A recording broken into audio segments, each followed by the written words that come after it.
Anyone who spent very much time dealing with creationists has seen this list before. This was published by the Discovery Institute and is a list of roughly 100 scientists who supposedly doubt evolution. This list has 101 signees and reads, "We are skeptical of claims for the ability of random mutation and natural selection to account for the complexity of life. Careful examination of the evidence for Darwinian theory should be encouraged." Now, the first thing which should jump out at you is the simple fact that this doesn't really mean that they reject evolution whatsoever. In fact, Michael Behe signed this list, and he has no problem whatsoever with common descent. Furthermore, as a scientist, it immediately jumps out the statement that careful examination of the evidence for the theory should be encouraged, because I would say that about anything. Quite frankly, if this list came to me regarding a round Earth, or any scientific theory, for that matter, of course you should examine the evidence carefully. I mean, that's really not much of a surprise. But we'll ignore that for the time being. A common descent is the idea that we share a common ancestor with the great apes.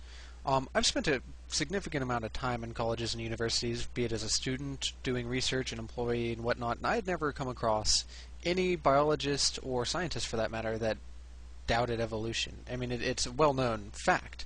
And I was curious exactly how many of these 101 signees truly did reject common descent, that is, evolution. So I set out to do it the only way possible, and that is I tracked down every single biologist on the list and emailed them to get their thoughts. Now, one thing which became immediately apparent as I was analyzing this list and attempting to contact the people is that the vast majority of them have nothing to do whatsoever with biology. I mean, there's a gentleman on here who works for the U.S. Parks Department as a park ranger that supposedly counts as a scientist, but I actually included him with a biologist just for fun. There are people in here that work for law schools, mathematics, and the vast majority of them are computer science engineers. While I respect their opinion, I'm not really sure that they're qualified to give it in biological matters, so, and also to save time, I didn't contact these folks. I only contacted those that were in biochemical, biology, or upper-level chemistry fields to get their opinions. So, after removing all the park rangers, electrical engineering majors, mathematicians, this is what the list looks like. Considerably different. Now, the email that I sent them to see this would be, "Dr. So-and-so, thank you very much for your time. I'm writing because your name appeared on a list of scientists who are skeptical of evolution. I was curious as to whether or not you reject common descent. Thanks, me." Now, tracking down many of these scientists was actually somewhat difficult, because what the Discovery Institute would dishonestly do was take the most prestigious organization that was ever affiliated with this individual, and they would put that beside their name. For example, it didn't matter if you had gone to University of Florida, let's say, for your freshman year in undergrad, and then the rest of your time spent at an unaccredited university. Florida State is where you were shown to be a scientist at. A perfect example of this is Dr. DeWitt, who was listed to be at Case Western Reserve, but he never worked there. He went there for undergrad, I believe, and now works at Liberty University. Yes, Jerry Falwell's Liberty University. So that proved somewhat difficult to track these guys down. But nevertheless, I was unable to contact 4 out of the 39 biologists. I just got the emails returned to me, unable to contact. Now, that reduced the number of available biologists from 39 to 35. 19 of those 35 individuals did not respond whatsoever. I sent 2 volleys of emails, they just didn't respond, were busy, whatnot. So that left me with 16 of these individuals that actually responded, which is, considering the fact that I had started out with 39, that's a pretty good response. What I found out was that 14 of those 16 actually accept common descent, whereas only 2 out of the 16 reject it. Now, I'll go into this in depth here in a minute, but something that immediately popped out is that many of these individuals that had supposedly been put on this list were very, very angry. They felt extremely misled, as some of these emails will show, and in fact, many of them had requested to be removed 7 years ago, and they're still on the list. Now, just for accuracy's sake, it should be noted that one biologist on the list, Paddle Pun, did respond to me. However, he refused to answer my question in 3 volleys of emails, and each time seemed only interested not in answering or discussing the issue, but trying to sell me things. So I removed him and counted him in the list of no response. So let's examine this list and get a quick visual of it. This is the original list with 101 members. Now, this is a list after I block out everybody who's not a biochemist or biologist. Now, this is a list after I remove all the people that I couldn't contact because their email sent back as undeliverable. Now I'm just filling in the people that gave me no response, and now what we're left with are the names that actually responded, the 16. Okay, so now let's see what the list looks like after I remove all the people who accept common descent and evolution and shouldn't be on the list. We're left with 2 names out of 101. This is the Discovery Institute's own list. 2 out of 101 of the names are biologists who actually reject common descent. So now let's actually get to the email.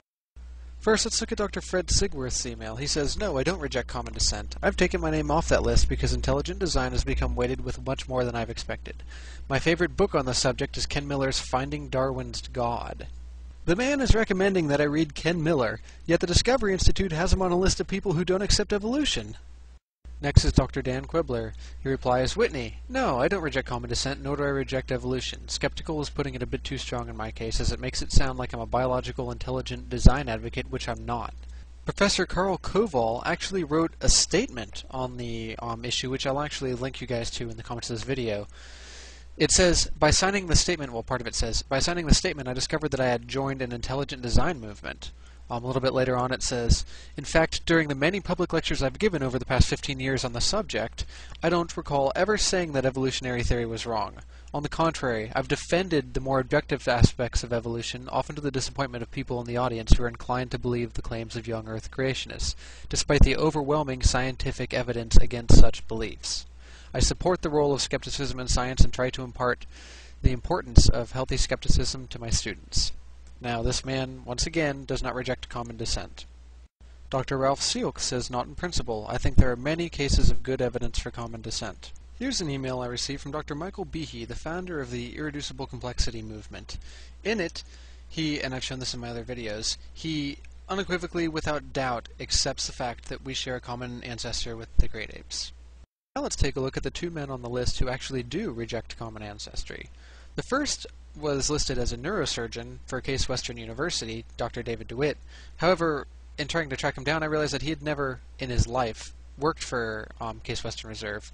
He instead is the chair of the biology department at Jerry Falwell's Liberty University. Yes, that Jerry Falwell. He told me that he absolutely rejects common descent of living things, and he sent me a link to Answers in Genesis, as well as a site that sells his book, that I could read and learn about it. Curious and kind of baffled by this, I asked him, or I replied back, asking him, as a scientist, how he would explain the pattern of endogenous retroviruses, why multiple independently assembled phylogenetic trees from every single discipline in science, including the fossil record, all line up seamlessly, which is only explainable by common descent, and that's basically it, and he refused to reply. Now, the only other biologist on the list who I contacted that rejects common ancestry was Dr. Clarence Fouch. He seemed like a very nice guy, however, he asked me what I meant by common descent. He said that it is statistically impossible to generate these nucleic acid sequences randomly, which is committing an enormous statistical fallacy. He didn't know what endogenous retroviruses were, or the evidence regarding that. He also made the same genes common design argument as well, which is a huge telling sign that I'm actually addressing in my next video. So he was a very nice guy, and he does legitimately reject common descent, but I do have to question exactly how much he knows about evolution. If you recall, this is the list with all the non-biologists blacked out. Let's go ahead and reinstate them. Also, let's go ahead and ignore the fact that 88% of the people contacted on the list accept evolution and common descent, and let's treat every single person on this list as rejecting common ancestry, regardless of their field.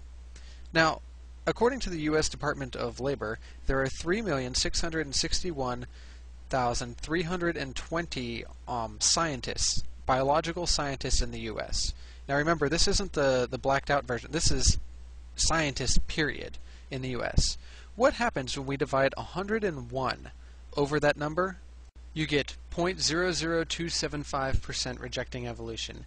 Now, in other words, that's one scientist for every 36,500 are rejecting evolution, and this is, by their own admission, given them every mathematical concession possible to try and help that statistic in their favor. And remember, this factor is artificially high by at least 5,000%, because I'm counting everybody on this list as a biologist and as rejecting evolution, which I've already shown isn't anywhere near the case. Please check out my other videos, and